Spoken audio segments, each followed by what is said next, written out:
Shalom, devosi kitab Yosua pasal 19. Ayat yang ke-49 sampai 51, demikian firman Tuhan. Setelah orang Israel selesai membagikan negeri itu menjadi milik pusaka mereka menurut daerah-daerahnya, maka kepada Yosua bin Nun diberikanlah milik pusaka di tengah-tengah mereka. Sesuai dengan titah Tuhan, mereka memberikan kepadanya kota yang dimintanya, yakni Timnat Serah di pegunungan Efraim. Kota itu dibangunnya dan menetaplah ia di sana. Itulah milik pusaka yang diperundikan di antara suku-suku orang Israel di Silo oleh Imam Eliezer, oleh Yosua bin Nun, dan oleh para kepala kaum keluarga di hadapan Tuhan di depan pintu kemah pertemuan. Demikianlah diselesaikan mereka pembagian negeri itu. Demikian firman Tuhan.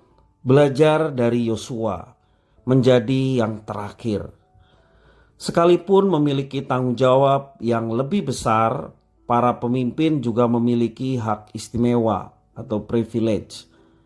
Misalnya ketika ada sesuatu yang hendak dibagi-bagikan di antara pemimpin dan anggota-anggotanya, biasanya sang pemimpin tidak pernah menjadi yang terakhir.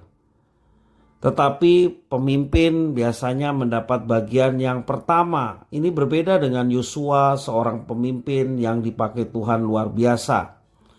Ketika berperang melawan bangsa-bangsa Kanaan, Yosua berada di depan. Ia menjadi pemimpin mereka. Ia merancang strategi, mengatur pasukan, serta memastikan mereka bergerak sesuai ketetapan Tuhan. Ialah yang melanjutkan kepemimpinan Musa membawa bangsa Israel menyeberang Yordan dan memasuki tanah perjanjian.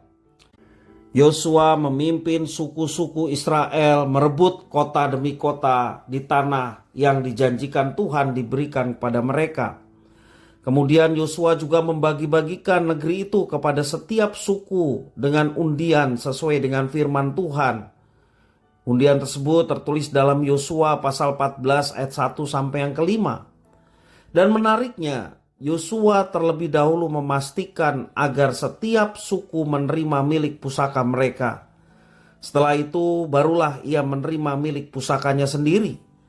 Ia rela menjadi yang terakhir menerima bagiannya. Sebuah teladan yang sempurna tentang kerendahan hati dari seorang pemimpin, yakni Yosua.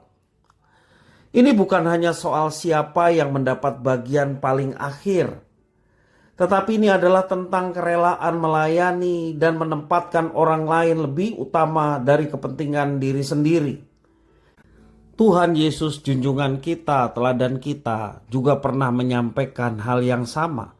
Dalam Markus pasal 10 ayat 43 sampai 44, perkataan Tuhan Yesus kepada kita, "Tidaklah demikian di antara kamu, barang siapa ingin menjadi besar di antara kamu, hendaklah ia menjadi pelayanmu. Dan barang siapa ingin menjadi yang terkemuka di antara kamu, hendaklah ia menjadi hamba untuk semuanya.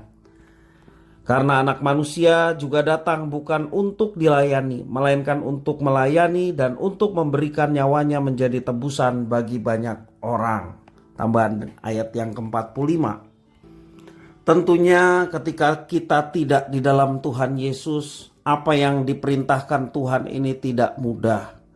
Kecenderungan kita sebagai orang berdosa ingin menjadi yang utama, tidak mau menjadi yang terakhir. Kita diperintahkan untuk memiliki kehidupan seperti Kristus. Dipanggil, ditebus, diselamatkan untuk melayani, bukan untuk dilayani. Kepemimpinan yang diajarkan oleh Tuhan Yesus adalah kepemimpinan hamba. Barang siapa menjadi terkemuka, dia harus menjadi hamba, menjadi pelayan. Karena menjadi pelayan Tuhan, itulah yang mulia di hadapan Tuhan. Dan setiap kita dipanggil untuk itu.